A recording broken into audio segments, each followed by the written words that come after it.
Google ഉണ്ടല്ലോ, ആ ഗൂഗിളില് എന്റെ പ്രസംഗം കേട്ടുകൊണ്ട് നിൽക്കുന്ന ഏത് മനുഷ്യനായാലും പാർട്ടി ഏതുമാകട്ടെ, ആ മനുഷ്യര് ലോകത്ത് 5 ലക്ഷം വീട് ആ നാട്ടിലെ ജനതക്ക് ഉണ്ടാക്കി കൊടുത്ത ഏതെങ്കിലും ഒരു ഗവൺമെന്റ് ഉണ്ടോന്നൊന്ന് തപ്പി നോക്കി. ഇന്ത്യ രാജ്യത്തിനകത്ത് പാവപ്പെട്ട മനുഷ്യർക്ക് ഏതെങ്കിലും ഒരു സംസ്ഥാനത്തിനകത്ത് 5 ലക്ഷം വീടുണ്ടാക്കി കൊടുത്ത ഒരു ഗവൺമെന്റ് ഉണ്ടോന്ന് പരിശോധിക്കേ. ഇല്ലല്ലോ. ആ വീടുണ്ടാക്കി കൊടുക്കാൻ വേണ്ടി തീരുമാനിച്ചതിന്റെ പ്രവർത്തനം തുടങ്ങിയപ്പോഴാണ് നമ്മളെ നരേന്ദ്രമോദിന്റെ ഒരു കത്ത് സഖാവ് പിണറായി വിജയന് വന്നത്. ആ കത്തിന്റെ ആദ്യത്തെ 3 വരി ഇങ്ങനെ വായിക്കുമ്പോ ആദ്യത്തെ പാരഗ്രാഫ് എന്റെ ഉമ്മ കണ്ട അൽഹംദുലില്ലാ എന്ന് പറയും.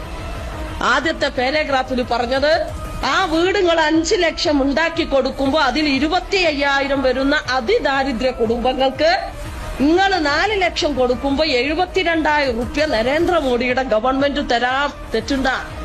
രണ്ടാമത്തെ പാരഗ്രാഫില് അങ്ങനെ നിങ്ങള് ആ വീടുണ്ടാക്കിയിട്ട് അതിന്റെ കുടിയിരിക്കൽ നിങ്ങൾ എന്താ പറയാ, ഹൗസ് വാമിങ്, അത് നടത്തുമ്പോ കോളിംഗ് ബെല്ലിന്റെ മുകളിലായി നിന്റെ മോന്ത സോഫിയാന്റെ അല്ല നരേന്ദ്രമോദിയുടെ മോന്ത സീല് ചെയ്തു വെക്കണം എന്നതാണ് രണ്ടാമത്തെ പാരഗ്രാഫിൽ വന്നത്.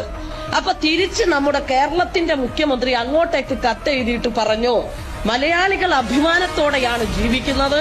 ഒരു ഉദ്ഘാടനം ചെയ്ത വീടിന് ഞങ്ങൾ ചുവപ്പ് പെയിന്റ് അടിച്ചിട്ടില്ല. EMSന്റെയും AKGയുടെയും പേര് ഞങ്ങൾ ഇട്ടിട്ടില്ല.